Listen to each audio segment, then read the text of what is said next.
Hello everyone and welcome back to the Great Ace Attorney Adventures. Last time we began another summation examination here with the jury, and after pointing out the possibility that the window could have been opened during the fire, we still have to pit some jurors against each other because they have not changed their minds about that yet. Now it is a new recording session for me, so I kind of need to refresh what exactly happened or what they're exactly saying here. It's possible that we may need to press some more statements. That didn't change. She wants another explanation about how the victim was stabbed. This might be the final thing we do. This seems like it's going to be really important. The window could have been opened when the woman was throwing books. I mean, it's definitely a possibility. This guy is definitely changed his statement. I remember that much. So let's go ahead and press this. See what he has to say now. At the point when the victim was stabbed on Briar Road, we know there was a small house fire in the Gerdev household on the opposite side of the street. Well, yes, it certainly seems that way. And on account of the smoke, I imagine they would have had the windows wide open in spite of the cold. We also know that Mrs. Gerdev was throwing flaming books at her husband. Her husband, who was backed into a corner by the window due to his wife's frenzied attack. I like the way she's reacting off to the side there. Yes, that's right.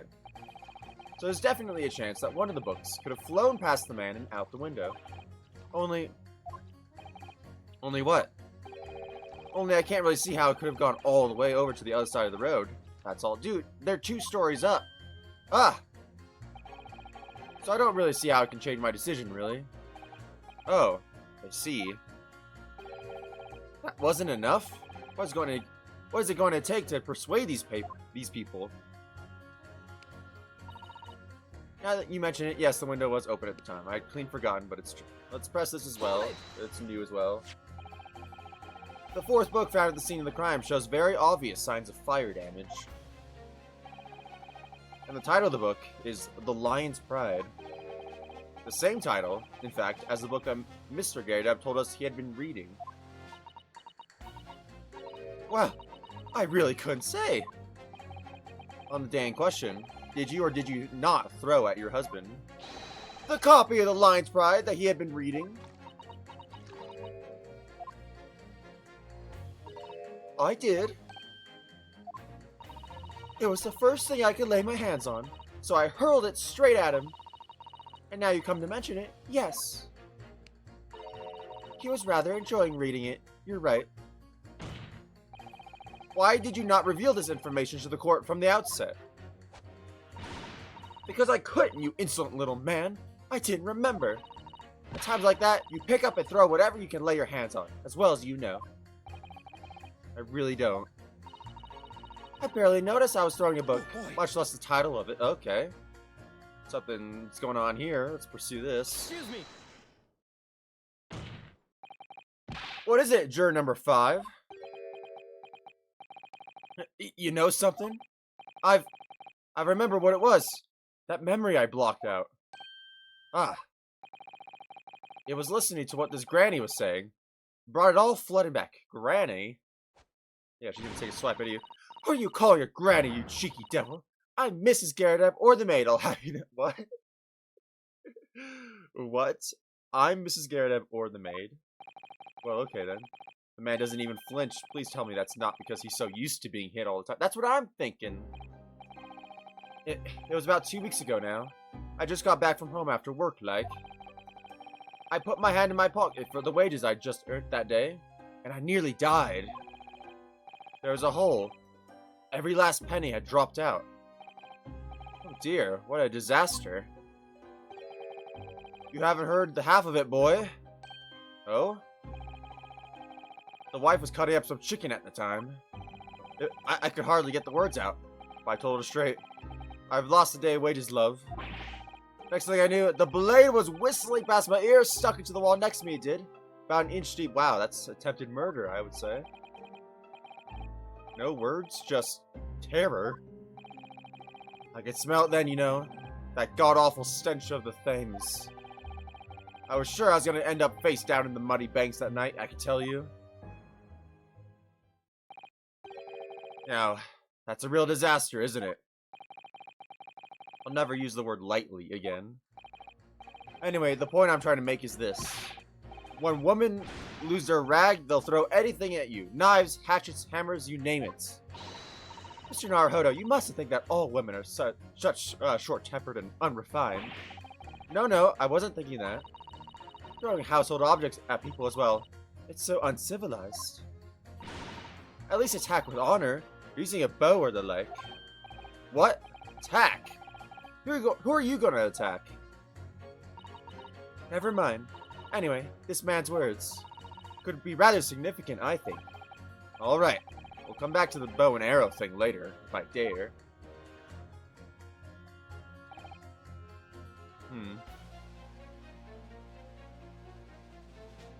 So that's a new statement.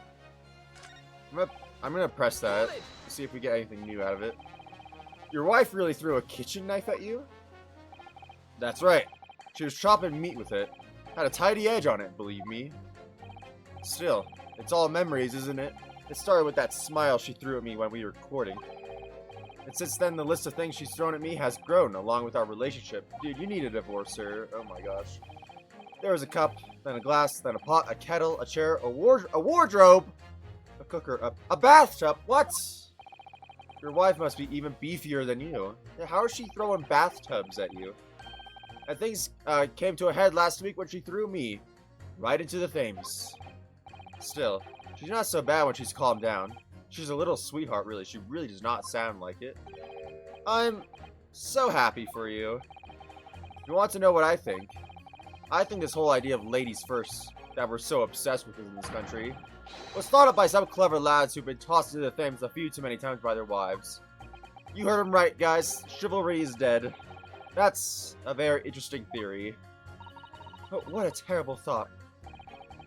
On the face of it, this juror's statement just sounds like a really extreme anecdote.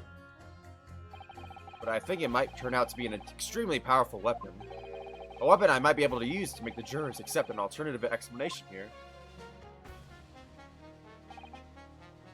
Maybe what we have to do...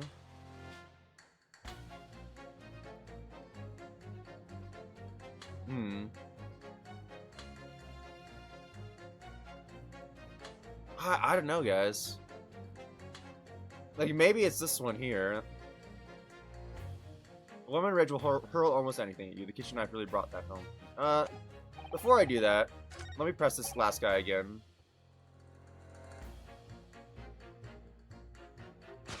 Oh, I didn't want to pit. Hang on. I want to press that. Let's see if we get anything new out of him. Did you change your statement from before? Well, yes, it was one of my most memorable birthdays, you see. I couldn't let it go unremembered. I'm sure the defendant will be delighted that you're using his trial to explore your past. And how is that memory related to this case exactly? Sorry, what's that? You'll have to speak up, I'm afraid. Never mind, he's as deaf as a post when he wants to be. But actually, this old man's anecdote might just provide the alternative explanation I need to make my point to some other jurors. Use unlit candles on my birthday this year. It's safer that way. You blew out unlit candles. So the window was open when the Garradebs were arguing that day. Yes, Mrs. Garradeb was finally admitted to it. Which is a very significant victory for the defense. I feel like the fog's starting to clear. An alternative explanation to this case is starting to show itself. Alright, so I do gotta do some hitting now.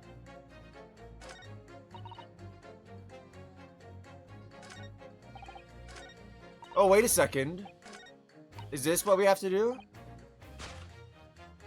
He's saying a woman in rage will hurl almost anything at you. And he's using the example, a knife. So maybe we're supposed to present the possibility that she threw a knife out the window and it hit him. It hit the girl, yeah.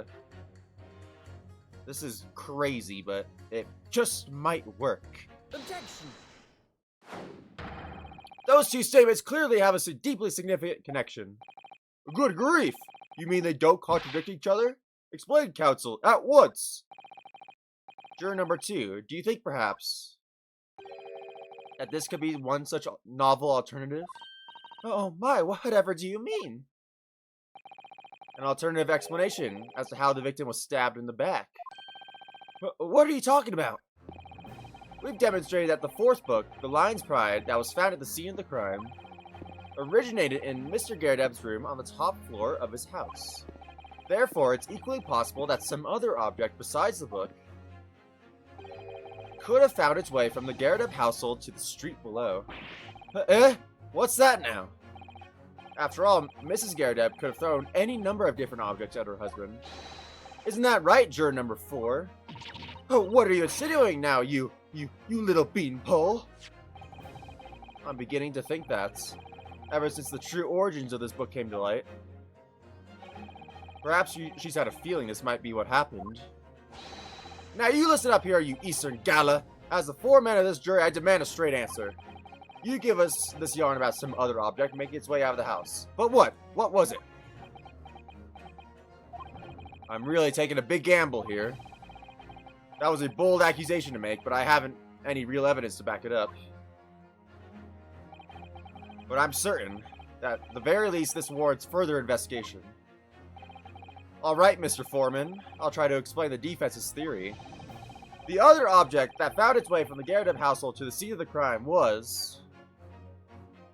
The knife! Take that!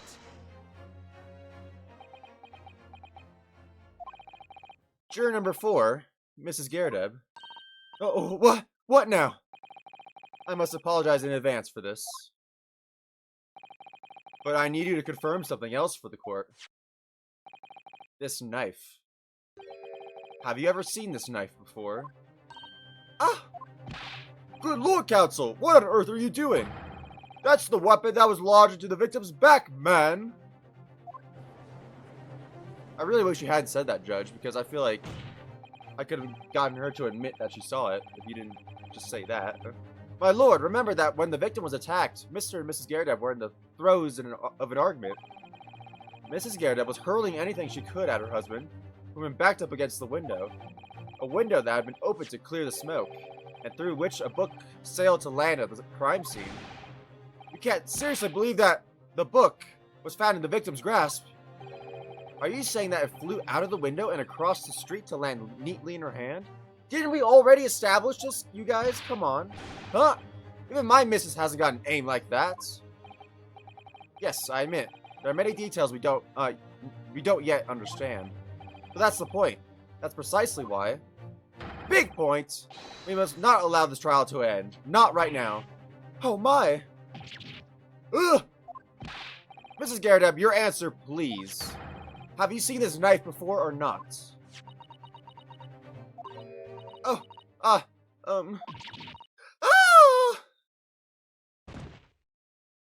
Alright, we did it, guys. We killed the juror. 5 more to go. My lord! I wish to change my decision. I'm a woman of my word, after all. Thank you, madam. Yes, I agree. I certainly didn't see this coming, but... Dude, I'm so surprised that he's on our side now. I just don't think it would be right for this trial to come to an end now with so many unanswered questions. Mr. Foreman! I'd have to agree. Not that I think the granny did it, mind. Yes, you know what? I'm not quite happy about this at the moment either. All together now, ladies and gents. Well, old man's not gonna do it. Well, alright then.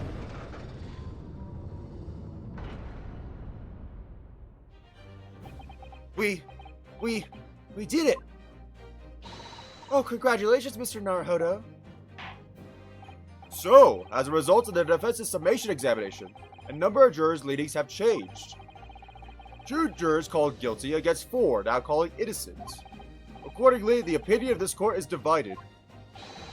And this trial will continue! Heck yeah! We just have to kill juror number 6 now and everything's good.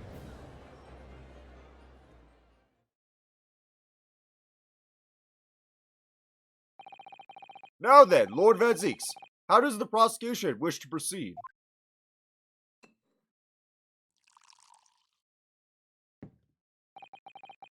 This trial is rapidly descending into a farce.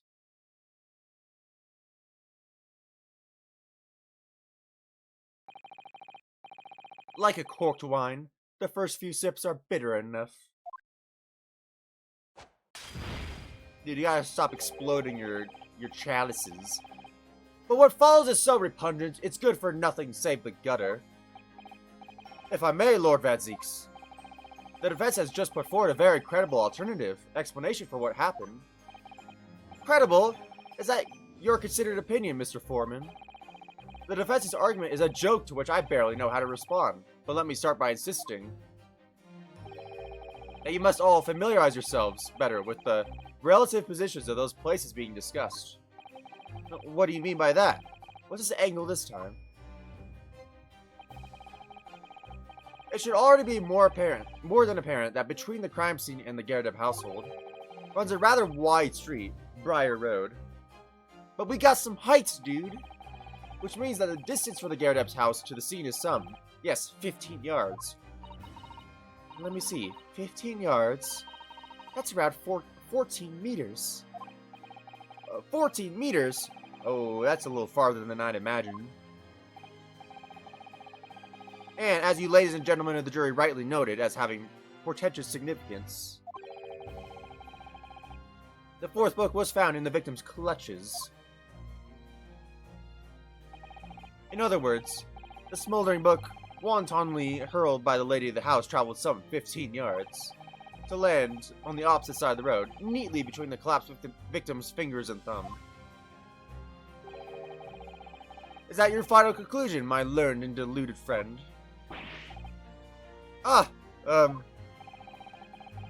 And did the jackknife follow a near identical trajectory to plunge into the middle of the victim's back? This fantasy is somewhat stretching the notion of having a bad day for the victim, I think. You know what I think might have happened? Is that I think the victim probably, like, she saw the book land, like, in front of her, and she bent over to, like, pick it up, right? And that's when the knife could have hit her in the back. That's what I think. Even those pathetic serialized detective stories have more believable plots. Oh dang, he's calling out Mr. Holmes, or Sholmes, rather. There's nothing I can say to that. That prosecutor loves the sound of his own voice. Mrs. Otto, serialized detective stories are pathetic, are they? How dare he? Maybe let's pick our battles here. My lord, might I be allowed to speak? Oh, this is the first time we're seeing her at this position, at the bench. As judicial assistant, you may speak for the defense, yes? Go ahead. The prosecution may consider the idea fantasy, but what the defense has postulated was believable enough to persuade the jury to change its leaning. And as such, the court has a duty to explore this alternative explanation as thoroughly as possible. Can't we just go to their house and, like, have someone throw stuff and see if they can reach the other side of the road? Like, come on now. Like, we don't need to hypothesize if it's possible or not. To that end, juror number 4, Mrs. Joanne Gerdev, must be called to testify and submit to cross-examination. Sakes alive, yes! Let's have the jurors testify. My goodness. Cross-examination of a juror? I know, that's absurd. Order! Order! Order! Well, this is highly irregular. It's unprecedented for a member of the jury to be summoned to the witness stand. Objection! I know, I feel like that shouldn't be allowed. Okay. Sorry, whoever in the gallery just got hit by a wine bottle. And unnecessary. Lord Vadzix! There are already witnesses in the stand whose testimony the defense may further cross-examine. If my learned friend's farcical theory has any truth in it, that both a burning book and a jackknife must have flown through the sky before this couple's eyes. And we must assume that they would be able to testify accordingly. I don't think they could have seen that. Come on. What say you, witnesses?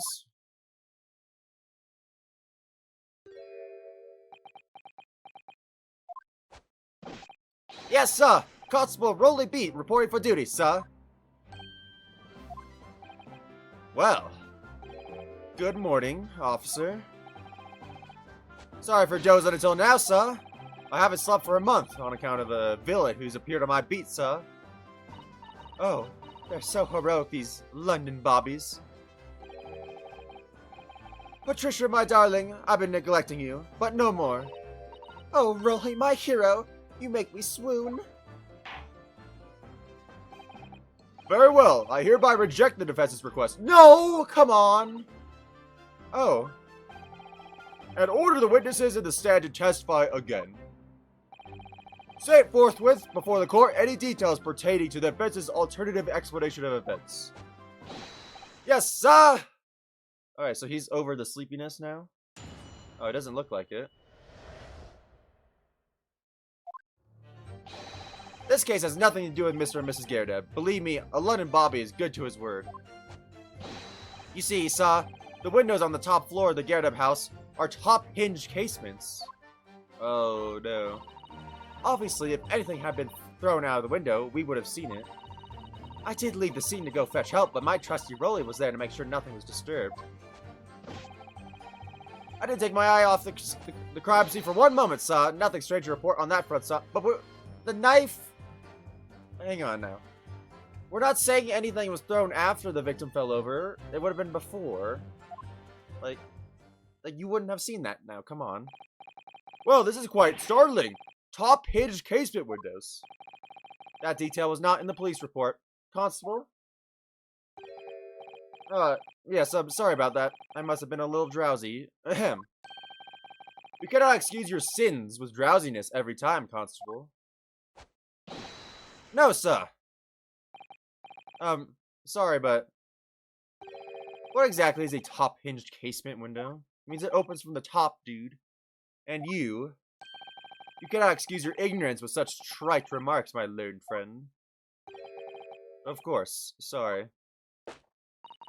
I found it, Mr. Naruhodo. Cast your mind back to the windows in Mr. and Mrs. Gyardeb's room. Alright, I'll try. Flashbacking! So the window opens in order to allow air to circulate inside the house. Yeah, it opens like that. But, as it's a top hinged casement window, it swings open along the upper edge, you see. I'm glad you've rectified your ignorance. A casement window's most prominent feature is its stay, a metal bar which prevents the window from being opened beyond a certain amount. It prevents its opening? This is all news to me. Absolutely correct, sir. In other words, if a book or knife were to have been thrown through the open window, it would have only gone like straight down, yeah. It would have clattered against the pane and fallen straight down to the pavement below. No! You see the problem then? Good. Your education in windows is complete. There was never any possibility of either the book or the knife traveling 15 yards over the road. That is, unless the window pane had been shattered, something we've discounted already. That can't be! Did you see that, Rolly? That young Japanese man just collapsed in agony. Oh yes, my darling, I saw it. I saw how he crumbled before me. Oh, Rolly, you're so strong. Oh my goodness, man. How is this happening? I haven't even started the cross-examination yet, and I've already my argument's been destroyed. Counsel, if you could drag yourself upright again, the court awaits your cross-examination. My lord. Oh, good. Another desperate situation.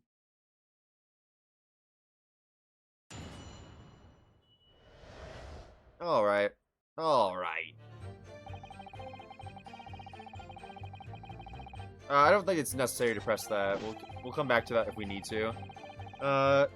Let's press that. Let's see if we get more information about the windows. By which you mean they don't open fully, is that correct? Yes, sir. They're just there to allow a bit of air through the house, you see, so they're restricted as to how much they open. And therefore, anything thrown out the window from inside the room would simply strike the pane and fall to the street directly below. For clarity, allow me to mark the map. Maybe, somehow, the woman was over there, when she got stabbed. I don't know. Here is the location which objects would have fallen. Yes. Directly opposite the scene of the crime, on the other side of the rather wide road. Would it have been so hard for somebody to mention this top-hinged casement thing before? Well, I have another question for you, Constable. And what would that be, sir? How do you even know? Why would you have any idea what sort of windows Mr. and Mrs. Garrett's house is furnished with? Because they're on his beats, apparently. Ah, well, sir.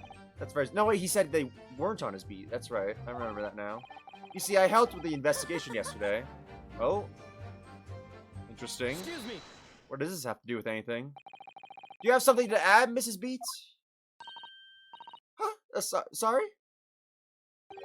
You look, well, delighted. Is there some particular reason for that? Oh, I was just remembering, that's all. We really were so lucky. Lucky? What do you mean? Well, of course I feel terrible for the poor woman who was attacked. Don't misunderstand me, please. But we were just so lucky it didn't happen on Rolly's beats. It was so close, you see. Oh, I hadn't realized. Oh, yes. That street, Briar Road. That's the boundary between Rolly's beat. Oh. That's interesting. Isn't that right, my love? Are we saying that his beat is on the side of the road with the building, but it's not on the side of the road where the crime supposedly took place?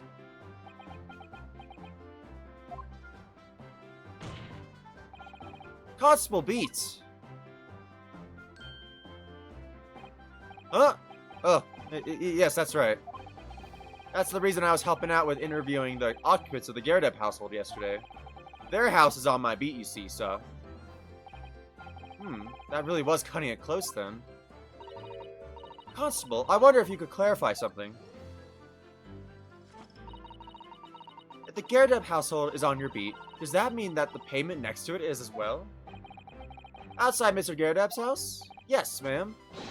The pavement on the side of the road is part of my beat. I see. I was unaware of that. Just think, if the woman had been attacked just on the other side of Briar Road, we would never have been able to go for that meal to celebrate our wedding anniversary. But that's the life of a Bobby, after all. Extraordinary people are Bobbies, tirelessly working for the benefit of all Londoners. Do you know what I think? I think it was the good Lord's way of rewarding my Rolly for all his hard work. Don't you think so, my darling? That must be it, Pat, my love. That must be it. That's really dark.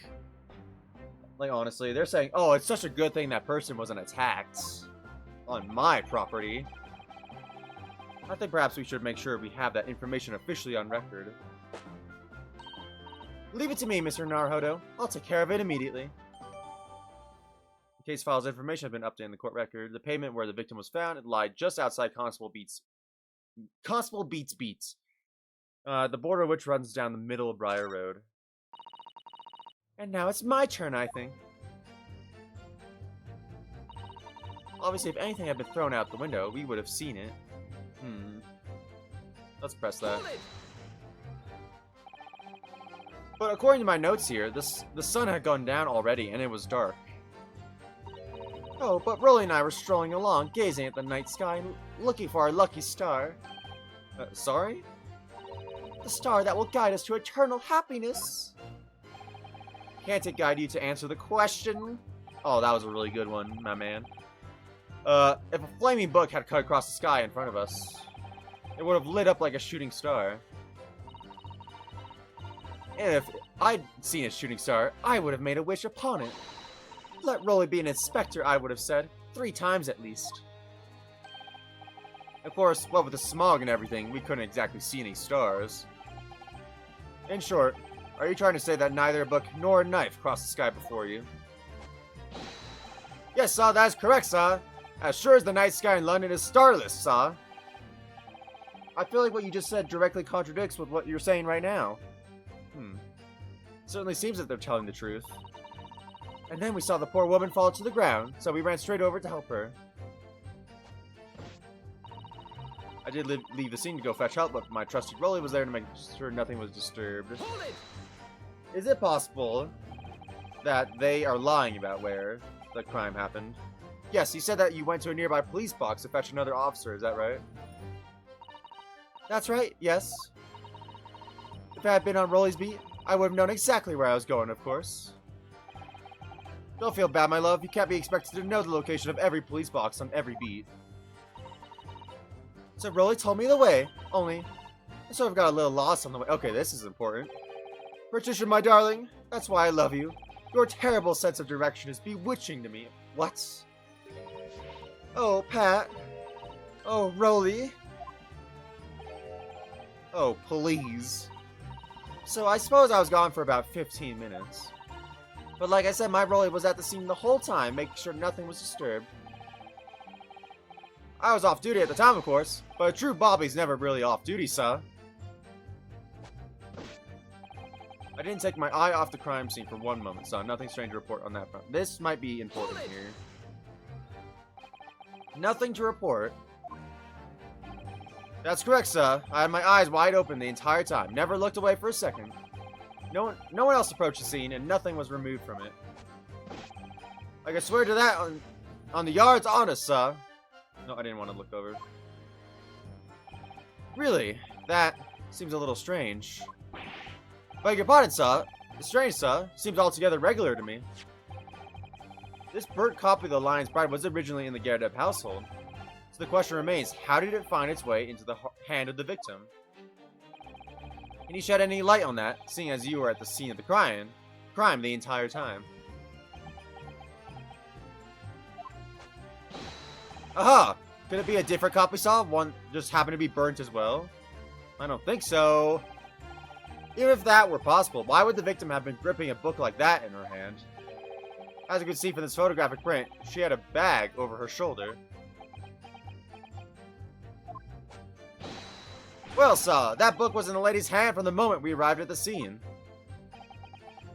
That's so. There's something about this statement that's not sitting right with me. The two mysteries of how the knife ended up in her back and how that book ended up in her hand. There must be some common thread between them. I'm so sorry, Mr. Naruhodo. I had no right to speak out. Oh, what do you mean? I requested a cross-examination of Mrs. Gyarados without consulting you. Even if the judge did deny me. Oh, I see. Well, I agree with you. We do need testimony from Mrs. Gyarados. If we're ever going to get to the truth of this matter. Do you really think so? Well, think about it. No matter how far across the road or how the window how that window opens, Mr. Gyarados' book found its way to the scene of the crime somehow, didn't it? You're right. And then there was Mrs. Gyarados' reaction to me showing her the knife. The woman's hiding something. I'm sure of it. You're right again.